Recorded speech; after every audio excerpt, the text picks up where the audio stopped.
The grand ballroom shimmered with chandeliers that spilled golden light across marble floors, their glow bouncing off the polished glasses of champagne in the hands of the elite. The guests moved gracefully, women in glittering gowns, men in tailored suits, laughter echoing in waves across the high-ceilinged hall.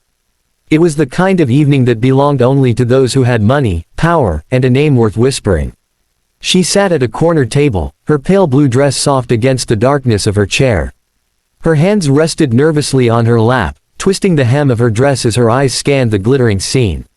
She didn't belong here, that much she knew. She had received the invitation only because her employer, a wealthy socialite, had passed it on carelessly, uninterested in attending herself. And now, here she was, alone, at a gala where every woman seemed to sparkle like diamonds and every man carried himself like he owned the world. No one paid her much attention. A few glanced at her with polite disinterest before returning to their conversations. Couples swayed gracefully across the dance floor as the orchestra swelled, violins singing softly through the night. She tried to sip the champagne in front of her, but it was bitter, leaving her throat dry. Her eyes stung with the ache of loneliness. She told herself she would stay only an hour. Just long enough to see the chandeliers, the dresses, the world she had only read about in magazines. Then she would slip away unnoticed, back to her small apartment, her ordinary life. She was used to being unseen, after all. But just as she reached for her clutch to leave, a shadow fell over her table. She looked up, and froze. He was tall, his presence commanding without effort. His tuxedo was fitted to perfection, his dark hair swept back with casual elegance, and his eyes, gray and stormy, seemed to see right through her. He didn't look at her the way the others did, with indifference or dismissal. He looked at her as though she were the only person in the room. Care for a dance? His voice was smooth, confident, but not arrogant. Her breath caught. She glanced around quickly, certain he had mistaken her for someone else. A man like him didn't ask a woman like her to dance. She was no one, just a guest sitting alone in the shadows. I think you might have the wrong person, she stammered, her cheeks flushing. But he smiled, just a small curve of his lips, enough to disarm her. No mistake, he said softly. I'm asking you. Before she could protest further, he extended his hand. For a moment, she hesitated, her heart racing wildly. Then, almost against her own will, she placed her trembling hand in his.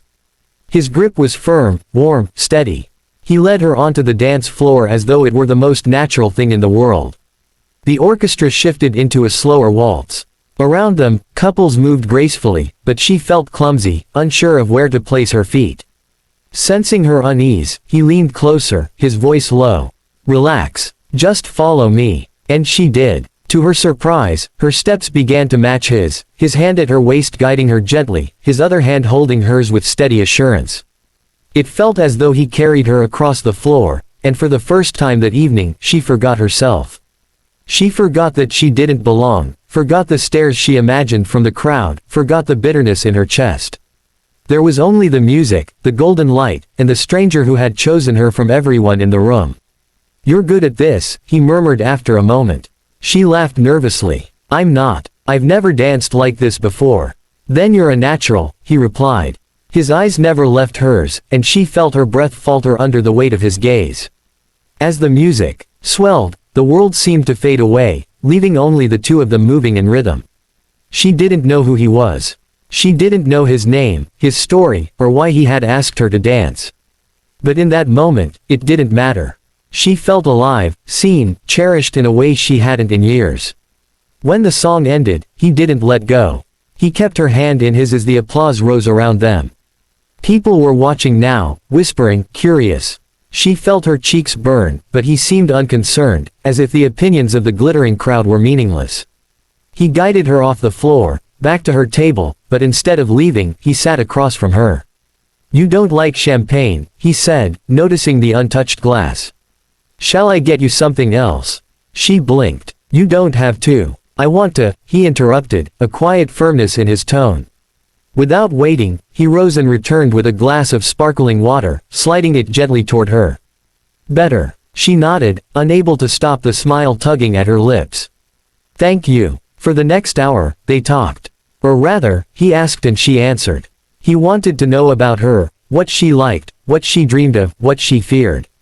She found herself telling him things she never told anyone.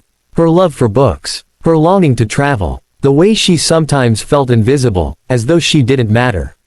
He listened intently, his eyes never straying from her face, as though every word she spoke was precious. She felt stripped bare under his gaze, but not judged. Understood. It was only later, when another man approached the table with a nervous smile and addressed him as, Mr.